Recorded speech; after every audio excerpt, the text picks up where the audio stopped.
भाई बस हुआ बना रखा है कि पेपर हार्ड आ रहा है, पेपर हार्ड। इवन जीएस में भी याद करूँ मैथ में क्या चेंज हुआ है। पुराने पैटर्न से बताऊँ तो एक क्वेश्चन आपको पता होगा।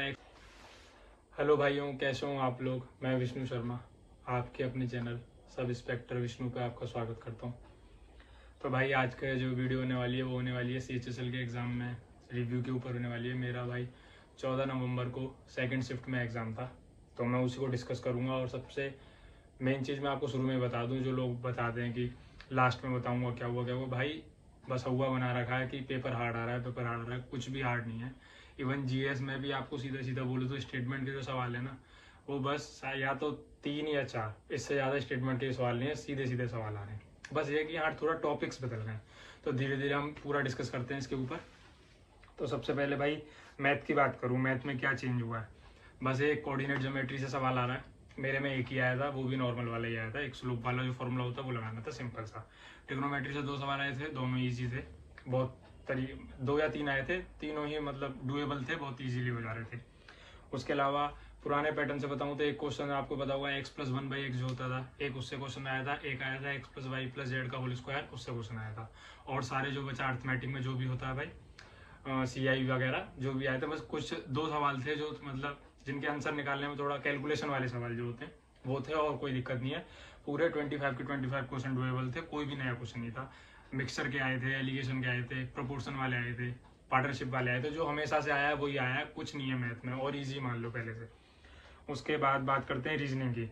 रीजनिंग में थोड़ा चेंज हो गया है। रीजनिंग में चेंज क्या हुआ भाई, जो स्टेटमेंट वाले सवाल थे ना, जो एजम्पशन हो गया, कंक्लूजन हो गया, ये सवाल की जो वैल्यू है वो बढ़ा दी है। कम से कम 4 या 5 सवाल आए थे मेरे में जो एजम्पशन वाले थे। अब उसमें यही होता है कि जैसे एक क्वेश्चन मुझे याद है, उसमें था कि पॉल्यूशन को कम्प्लीटली बैन कर देना चाहिए, ये स्टेटमेंट थी। और उसके जो कंक्लूजन निकले थे वो ये थे। पहले में ये बोला था कि हाँ उसको मतलब बैन कर देना चाहिए क्योंकि वो एनवायरनमेंट के लिए खराब है। दूसरे में ये भी लिखा था कि नहीं, ये बहुत चीपर मीडियम है किसी चीज को कंटेन करने का, जो कंटेनर टाइप का होता है। तो अब दोनों में लग रहा था यार सेकंड वाली भी बात सही है, क्योंकि फिर चीपर भी तो है, जब भी तो यूज करती है दुनिया। तो इसलिए ऐसे आ रहे थे, थोड़े कंफ्यूजिंग वाले हैं। ठीक है, फिगर से कोई सवाल नहीं आ रहा भाई, वो लुल्लू पंजू वाले सवाल सब खत्म। फिगर से कोई सवाल नहीं आया था, रिलेशन से कोई सवाल नहीं आया था भाई। बस इसके अलावा जो भी टॉपिक बचे 1-2 उनसे सवाल आ रहा है रीजनिंग में। रीजनिंग भी पूरी डुएबल है, कुछ नहीं, बस स्टेटमेंट वाले नए सवाल हैं और सब करने लायक है। कैलेंडर से कोई सवाल नहीं आया था, कैलेंडर से भी। डाइस से कोई सवाल नहीं आया भाई। ठीक है, उसके बाद बात करते हैं इंग्लिश की। इंग्लिश में भाई पूरी इंग्लिश ईजी आ रही है, इवन पैराग्राफ भी ईजी आया था। मेरा तो ईजी आया था, हो सकता है किसी में ऊपर नीचे थोड़ा बहुत हो जाता है भाई, बिल्कुल सेम शिफ्ट कभी नहीं बन सकते, आपको भी पता है। इसलिए इंग्लिश एकदम ईजी आई थी। वोकैब की बात करूँ, वोकैब जो आपने पढ़ी होगी वही सब बढ़ाए थे, सारे वर्ड वही आए थे। 2-3 ही एरर के सवाल आए थे।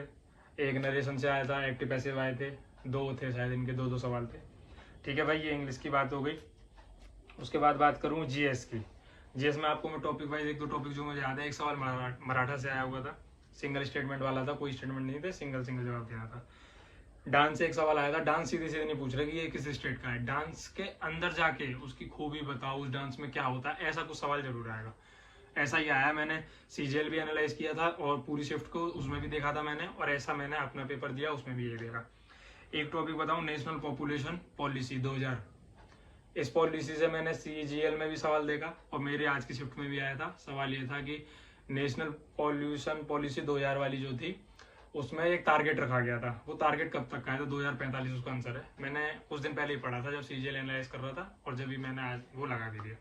इससे टॉपिक बन रहा है। स्कीम से सवाल जरूर आ रहे हैं। स्कीम पुरानी नई तो मैं नहीं कह सकता, पर नई ज्यादातर चल रही है। स्कीम में भी डेट कम पूछ रहा है, उस स्कीम के अंदर क्या है वो ज्यादा पूछ रहा है। कोई चीज चलाई गई हो, कोई इनोवेशन चालू किया गया हो, तो वो किससे रिलेटेड है ये पूछा जा रहा है, किस मिनिस्ट्री से ये पूछा जा रहा है। सेंसस से कोई सवाल नहीं आया था भाई। और जो भी आपने सेंसस से एक आया था, 5 ईयर प्लान से आया था।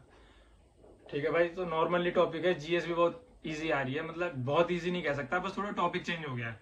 जो कह रहे हैं कि सब कुछ अलग है, अलग जैसा भाई कुछ भी नहीं है। अगर आपने थोड़ा बहुत अच्छे से पढ़ा है तो बहुत अच्छा पेपर आ रहा है। मुझे लगता है टीसीएस की जगह धीरे धीरे कवर कर रहा है, धीरे धीरे सुधार भी आ रहा है इसमें। सेंटर भी बहुत बढ़िया था। ठीक है भाई, तो और कोई डाउट वगैरह हो तो आप कमेंट करना, मैं हमेशा कमेंट का रिप्लाई देता हूँ, आपकी भी कमेंट का रिप्लाई दूंगा। और भाई टेंशन फ्री जाना पेपर देने, कुछ भी ऊपर नीचे नहीं हो रहा पेपर में, बहुत अच्छा पेपर आ रहा है। टाइम को अच्छे से मैनेज करना।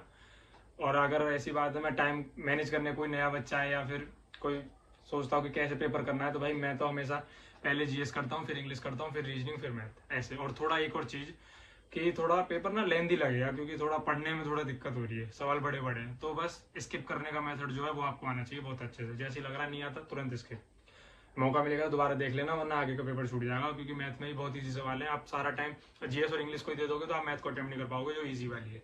इसलिए भाई ठीक है भाई, थैंक यू। कैसी लगी वीडियो आपको जरूर बताना भाई, और सब्सक्राइब कर देना इस चैनल को।